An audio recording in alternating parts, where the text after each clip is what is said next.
Terrain social.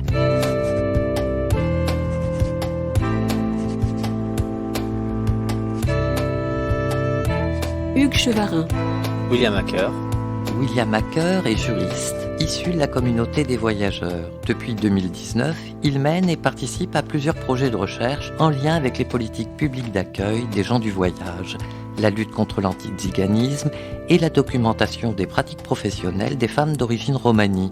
Il publie aux éditions du commun « Où sont les gens du voyage ? Inventaire critique des aires d'accueil ». La situation des gens du voyage, des voyageurs, est au carrefour de nombreuses discriminations. Une histoire française déjà ancienne, faite de racisme, d'enfermement et de contrôle, de constantes entraves au voyage.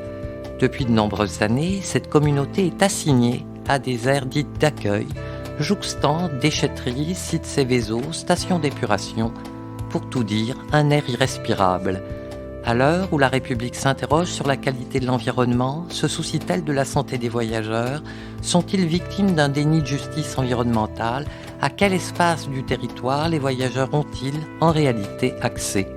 William Hacker a fait un patient travail d'inventaire de ces aires dites d'accueil dont le résultat cartographié est sans appel.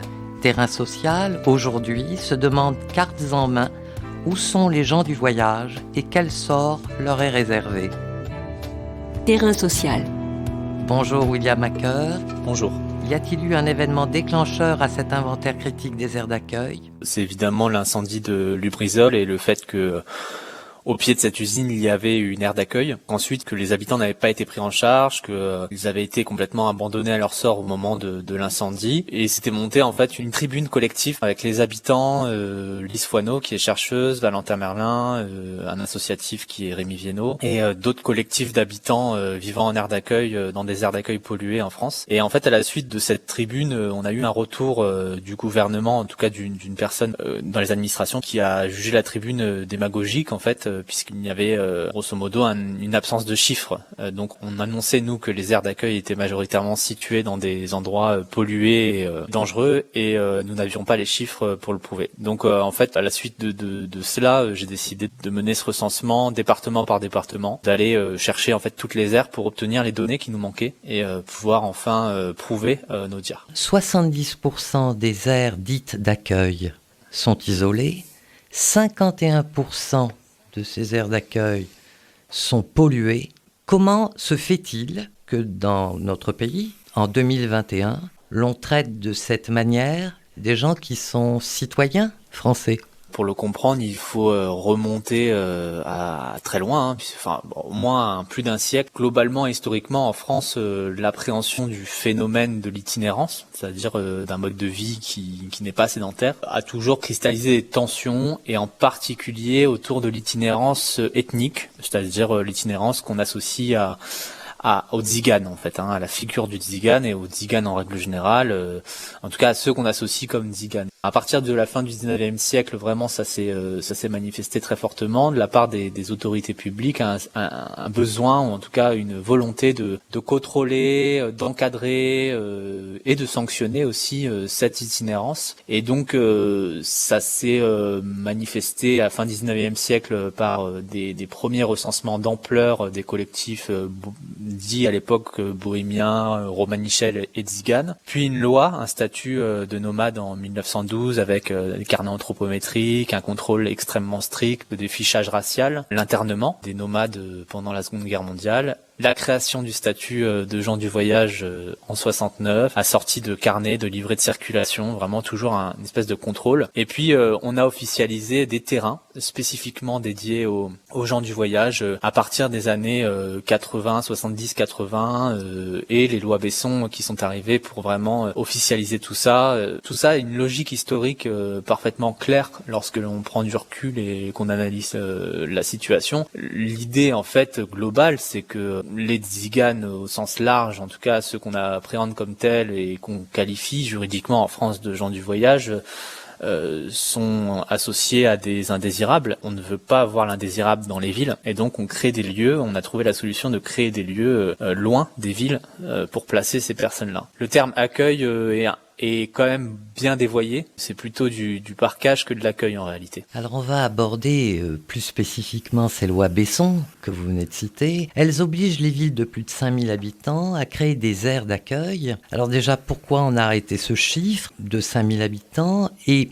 les voyageurs sont-ils interdits de séjour à la campagne, au bord de la mer? Alors déjà, pourquoi on a arrêté ce chiffre? Il y a pas vraiment de données claires sur ce chiffre et pourquoi on l'a arrêté. Il y a eu plusieurs évidemment volontés à l'époque qui se sont manifestées. Globalement, ce chiffre en fait est justifié par les capacités économiques, etc. d'une ville. On part du postulat qu'une ville de plus de 5000 habitants a les capacités d'accueillir. Mais en réalité, les villes de plus de 5000 habitants constituent moins de 6% des communes françaises, ce qui fait que de facto, 94% des communes françaises échappent à toute obligation d'accueil. Quand on ajoute à cela le fait que parmi ces villes de 5000 habitants, encore aujourd'hui, une bonne partie, si ce n'est presque la majorité, continue d'éviter l'accueil et continue en fait de violer les lois, tout simplement, en ne construisant pas de terrain. Il s'avère qu'aujourd'hui, moins de 4% des communes françaises accueillent effectivement, en tout cas ont un terrain d'accueil. Et évidemment, lorsque cet accueil se concentre sur les villes à forte population, à plus forte population, forcément, il y a des territoires entiers qui ne sont pas couverts, et en particulier les territoires ruraux, où on observe vraiment un manque d'espace dédié à l'accueil des habitations dites itinérantes et réservées aux gens du voyage. Et là aussi, il y a une autre question qui est subsidiaire, c'est que aujourd'hui en France, il y a différents systèmes d'accueil public de l'habitation itinérante. Il y a ces systèmes d'accueil public qui sont dédiés, on va dire, aux camping-caristes et aussi aux caravaniers. On appelle ça des caravaniers, des gens qui vivent en habitation mobile, soit de manière temporaire, soit de manière aussi continue, et qui peuvent jouir d'un certain nombre d'équipements qui globalement sont localisés plutôt en centre-ville, au bord de mer, dans des endroits plutôt agréables. Et puis d'un autre côté, on a des espaces réservés uniquement aux gens du voyage, sont toujours situés à l'écart des villes et à proximité souvent d'installations polluantes ou nuisibles. Donc effectivement, il y a une vraie séparation qui interroge, parce que dans un état de droit, en particulier la France, où il y a quand même un principe d'égalité entre les citoyens, on s'interroge sur le bien fondé de cette séparation qui, on l'observe aussi dans les faits, est aussi une forme de séparation ethnique, en quelque sorte. Évidemment, ça interroge, surtout quand on voit les différences d'équipement entre les différents systèmes d'accueil public et les stratégies mises en œuvre pour ne pas que les gens du voyage puissent par exemple aller dans les terrains de camping municipaux. Tout ce système en fait des planchers, des lois Besson et aussi des pratiques administratives et privées également de propriétaires de terrains d'accueil font que bien les voyageurs sont majoritairement exclus de territoires les plus ruraux en fait, et c'est un problème majeur puisque une grande partie des voyageurs avaient des pratiques économiques et sociales liées à la ruralité. Effectivement, se retrouver coupé comme ça de ce milieu, ça n'a rien de bon et ça crée beaucoup de précarité aussi. Quelles sont les stratégies mises en place par les municipalités pour s'opposer à l'installation des voyageurs? Et vous parlez de stratégie d'évitement, peut-on dire même d'épuisement?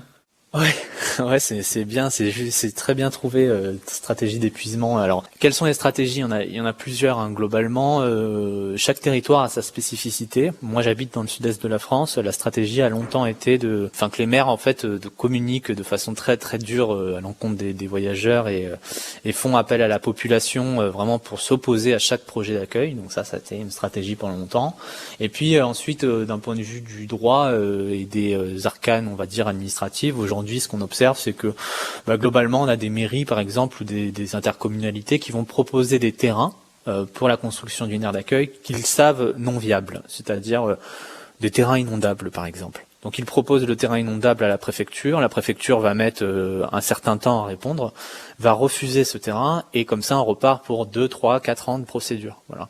Donc on a ce type de stratégie qui est mise en œuvre au niveau local. Alors après, ça c'est vraiment un exemple parmi plein d'autres, mais voilà un exemple qui est assez parlant, je pense, et qui fait que par exemple aujourd'hui dans les Alpes-Maritimes, dans le département du 06, on a 10 fois moins de places d'accueil que ce qui est prévu au schéma. Et surtout, en fait, majorité de ces places d'accueil sont habitées aujourd'hui par des personnes sédentarisées, et donc les personnes voyageuses en itinérance, elles n'ont plus du tout de possibilité de stationnement légal, et donc sont condamnées en quelque sorte au stationnement illégal. Oui, sur le terme d'épuisement, c'est très juste aussi, hein, c'est quelque chose qu'on remarque aussi beaucoup, c'est un épuisement des personnes, des familles, etc., qui sont engagées dans des procédures.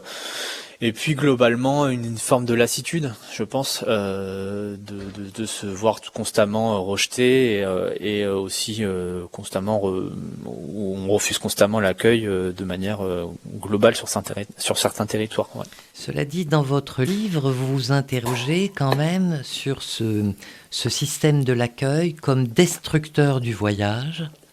Alors, plusieurs réflexions. Est-ce qu'il y a donc toujours le vieux démon de l'errance dans la société française? Quel serait l'idéal du voyage? Alors effectivement, il y a dans l'accueil une forme de dévoiement, c'est-à-dire que notamment au moment de l'élaboration des lois Besson, on a présenté l'accueil comme un texte d'équilibre, c'est-à-dire on vous construit des espaces d'accueil et vous avez l'obligation d'y vivre. Sauf que en réalité, en pratique, ce qui s'y passe, c'est que l'accueil qui a été présenté à défaut comme une forme de générosité de la société envers les gens du voyage est en réalité un droit, d'une part, hein, qui a été arraché au prix de longues luttes, il faut le rappeler, et ensuite c'est un droit qui a été largement dévoyé parce que on n'a pas accueilli, on a parqué l'indésirable dans des lieux indésirés. On a fait en sorte en fait que les voyageurs ne soient plus dans les villes et restent entre eux dans des endroits qui aujourd'hui, je le démontre, sont impropres en fait à la vie, quoi. Ça évidemment, ça a eu un impact très négatif sur les schémas traditionnels de voyage, hein, tels qu'ils existent depuis des siècles, et qui ont fait que les plus précaires des voyageurs, les plus fragilisés, les plus précaires, se sont fixés sur les aires et ont cessé de voyager. Et finalement, l'aire d'accueil est devenu un outil de sédentarisation qui aujourd'hui porte ses fruits, puisque la majorité des aires d'accueil sont habitées et non plus simplement, ne faut pas qu'accueillir, elles sont des lieux d'habitat où les gens s'y sont fixés et sont en attente de solutions d'habitat digne, à défaut d'habitat indigne que sont devenus bon nombre d'aires d'accueil.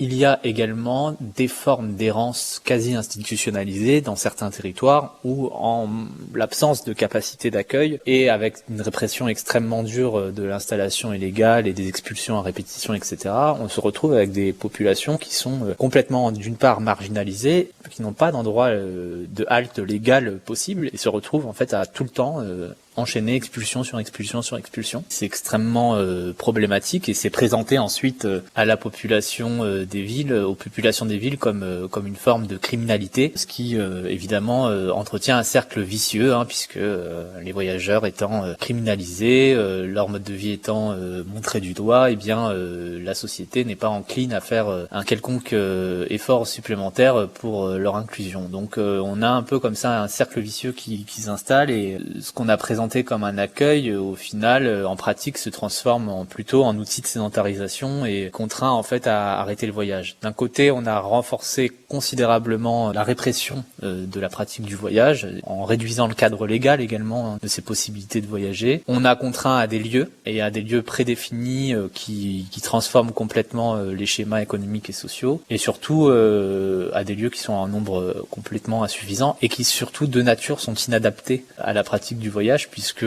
ceux qui voyagent réellement ont pas besoin de cette forme d'aire d'accueil. Ils ont besoin plutôt de formes plus ouvertes, moins surveillées, plus accessibles, où on est moins entassé, peut-être aussi plus sommaire, mais en tout cas en plus grand nombre, voilà, ça c'est certain. Vous qui êtes juriste, vous appelez évidemment à ce que justice soit rendue aux voyageurs, et vous appelez aussi, et ça me paraît être fondamental, à une justice environnementale. La situation des aires d'accueil en France, elle traduit différentes choses. Elle traduit le fait qu'il y a des inégalités environnementales qui sont plus fortes, qu'on vit de manière plus forte en étant voyageur qu'en étant sédentaire. Ça, c'est une certitude, puisque en enchaînant des lieux qui sont constamment à côté de stations d'épuration ou de déchetteries, forcément, on est plus exposé à des nuisances environnementales que les autres. Moi, j'hésite pas aujourd'hui à utiliser la notion de racisme environnemental, qui est une notion qui a émergé ces dernières décennies en partant des États-Unis, mais qui est arrivée en Europe et qui aujourd'hui est réutilisée, par exemple, par le Bureau européen de l'environnement pour qualifier la situation des Roms en Europe de l'Est, qui est tout à fait autant catastrophique. Mais en France, je trouve qu'on a peut-être un des modèles les plus institutionnels institutionnalisée de racisme environnemental, puisque les aires d'accueil font l'objet d'un choix public, et que surtout, elles ne concernent qu'une seule catégorie de la population qui, historiquement, est appréhendée sous le prisme de l'ethnicité. Forcément, ça questionne sur une autre notion qui est celle de justice environnementale, c'est-à-dire, bien quand on a comme ça des expositions aussi fortes à des inégalités environnementales, à des atteintes environnementales, on est en droit de demander justice, de demander un rééquilibrage, en fait, dans ces atteintes, et d'aspirer, si ce n'est à de l'accueil digne, à de l'habitat digne, c'est-à-dire d'éviter les pollutions, d'éviter les relégations dans des zones industrielles, auprès de déchetteries, d'autoroutes, de centrales électriques, etc. La notion de justice environnementale, elle est centrale, et elle est d'autant plus centrale qu'elle permet d'appréhender ces phénomènes de manière globale. On se rend compte aujourd'hui, par exemple, que les populations d'outre-mer en France sont beaucoup plus victimes d'atteintes environnementales que les populations de métropole. De manière globale, on a des phénomènes dus au chlordécone aux Antilles, on a la leucose bovine qui a été traitée d'une façon absolument aberrante à La Réunion, des systèmes d'habitat indignes à Mayotte, voilà. Donc on a quand même vraiment une forme d'injustice environnementale dans des territoires où finalement, où les populations dites minorisées ou parfois même marginalisées sont présentes. Et ça pose évidemment un problème en termes d'égalité et de citoyenneté. Quelles actions peuvent être menées pour que les voyageurs soient enfin des citoyens de plein droit? Des citoyens de plein droit, les voyageurs légalement, en tout cas d'une manière très théorique, le sont depuis la loi d'égalité et citoyenneté de 2017. C'est-à-dire que la catégorie administrative de gens du voyage, qui date de 69, a été officiellement, on va dire, vidée de sa substance. Reste aujourd'hui une dénomination administrative, et ce qui n'a pas été vidé de sa substance, c'est la pratique administrative. Ce sont des pratiques, un ensemble de pratiques discriminatoires qui visent les gens du voyage, et ça, évidemment, il faut le réinterroger parce que il est pas normal encore aujourd'hui qu'il y ait de telles différences de traitement, notamment en matière d'accès au sol, en fait, déjà premièrement, et puis d'inclusion dans les villes, d'inclusion scolaire, d'inclusion dans le monde du travail, etc. Il y a énormément de sujets à aborder. Ensuite, moi, j'espère que ce travail de recensement va servir d'outil à deux types de personnes. Premièrement, aux voyageurs qui sont en lutte et qui ont besoin de visibilisation, de se faire entendre et de pouvoir, on va dire, argumenter. Donc le chiffre, il est extrêmement important. Deuxièmement, le législateur qui doit se réengager sur ce terrain pour déjà dresser le bilan de ces politiques d'accueil qui sont pour partie complètement iniques depuis des décennies et qui ont conduit à des effets totalement contre-productifs en termes de vivre ensemble. Et pour moi, ce qui me paraît primordial aujourd'hui, c'est d'engager en premier lieu une commission d'enquête parlementaire sur la situation des lieux d'accueil en France. Merci William Acker. Je rappelle que vous êtes juriste et membre de la communauté des voyageurs. Vous avez publié aux éditions du Commun « Où sont les gens du voyage ? Inventaire critique des aires d'accueil » en mars dernier. Terrain social.